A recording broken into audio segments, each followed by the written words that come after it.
Namaskaram Sadhguru. I am struggling with the loss of my 23-year-old son.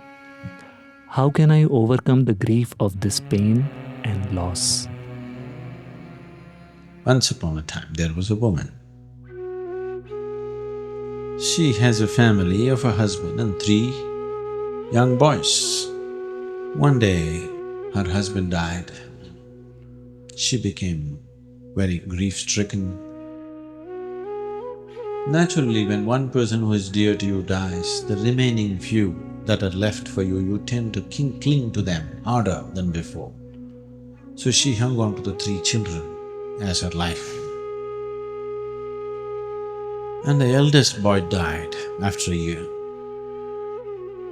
She became even more desperate and clung on to the 2 little boys who were left.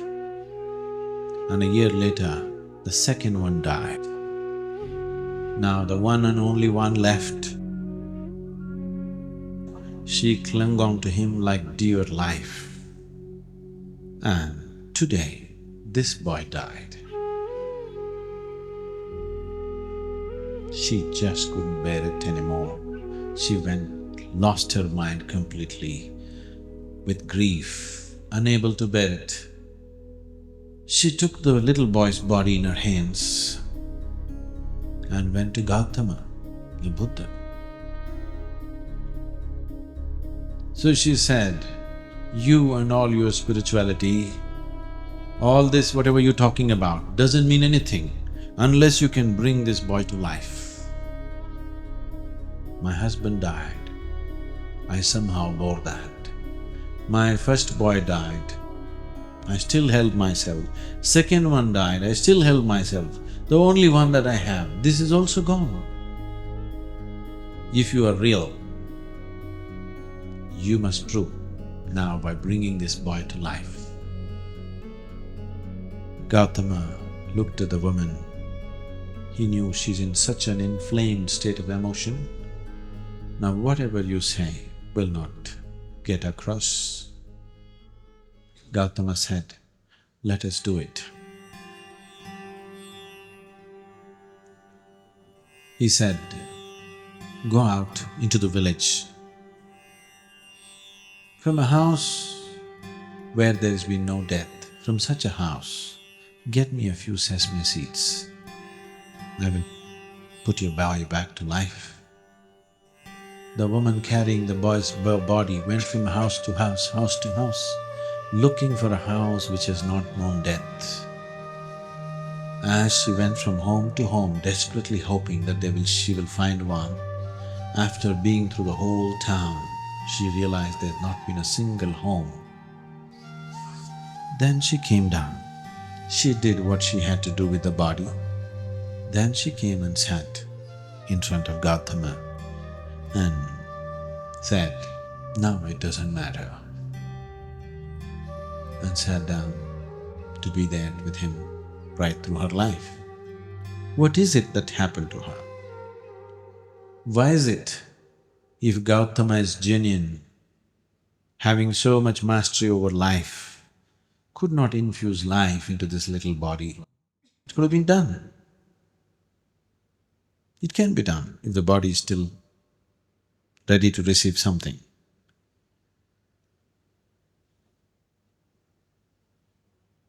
There are too many stories from the West about raising the dead.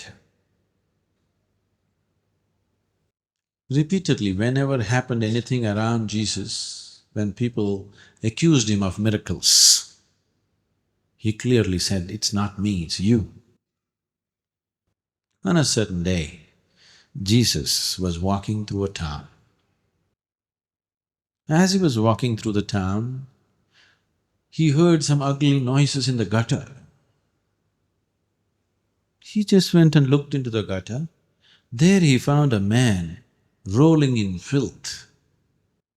Out of his compassion, he got down into the gutter, pulled the man out, and then wiped his face. Then he saw, he said, "Hey you, what are you doing in the gutter? You had leprosy and I healed you. with my miraculous powers. And now what are you doing in the gutter? The man was totally drunk and has fallen in the gutter and rolling in filth. That man said, yes, you healed me of leprosy, so I'm now trying to have a good time. Jesus thought this guy was better off with leprosy. This filth that he has gotten into now is worse than the disease that he had. At least he had humility, now he's lost that also. With regret, he walked on. When he came to the market square, there he found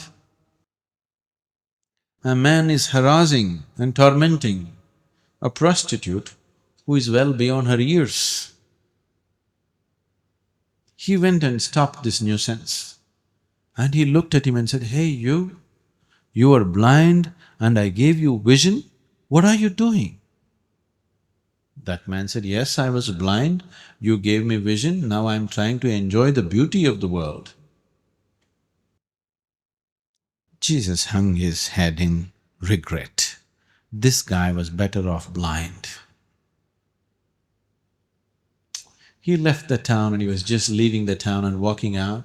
There he found a man preparing to hang himself from the tree. It got the noose and getting ready to hang. Out of his compassion, he again ran towards the man. That man looked at Jesus running towards him and said, not you, not once again. You know who he is? That was Lazarus. So whatever you think is a miracle, whatever you think is a miracle is coming from a certain state of misunderstanding of life. One day a rich man invited a yogi to his house. In India, when somebody builds a new house, they usually invite a sage or a saint to bless their house. The yogi came to their house. They welcomed him like a king, treated him like a king, they worshipped him. And then both the husband and wife came and said, please bless us. The yogi raised his hands and said, first let your father die, then you die, then let your children die. The man got furious. You fool, we treated you like a king, we fed you well, we worshipped you, and now when I ask for a blessing, first you want my father to die and then me to die and then my children. What is this nonsense? The yogi was surprised. He said, what did I say wrong? Is it not good if first your father dies, then you die and then your children die? This is the natural order of life. If suppose your children die first, that is not good. Or you die before your father, that is not good. If your father dies first, then you die and then your children die, it's good. Everything is going good, isn't it? Yes? Now it so happened in our lives, which we don't wish for, but suppose it so happened, either we died before our parents or our children died before us, it is not something that we want to see. It is not something that anybody wants to see. But if such a thing did happen, how do I go beyond this grief?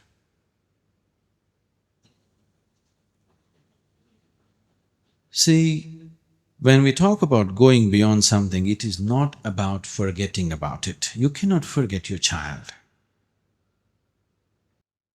You cannot tell yourself, it's all okay, what is there, it's all right, it's not all natural. You cannot. It is true, something that's very precious to you, something that means a lot to you is gone. But the fact of life is such, that which slips beyond the realm of what you call as life right now, once it crosses the boundary, it is not yours anymore. This is the fact of life. It makes logical sense to me, but still my grief is not gone. That is a reality. It is not with any insensitivity that I am saying this. but it's time to accept it the way it is. It is time to look back and cherish what has been. And it is time to accept it and look at what you can do with the life that is here. Right now, your son, your daughter, your grandson, somebody who was very dear to you, passed away untimely. Instead of sitting and making yourself into a wreck, there are so many other sons and daughters and grandsons who have nobody to care for. There's enough opportunity for you to express this love and care in a million different ways. There is so much life around you which needs this care, and you have a need to find expression to this love and care in you. Please do that.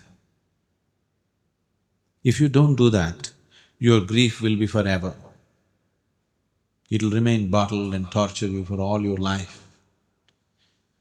For one son that you lost, you take up 10 as your own and see that you find full expression to your love and your father's fatherhood. You will find that it will become… your son would become a foundation to make your life much more beautiful than it would be with just one son. You could make it like that.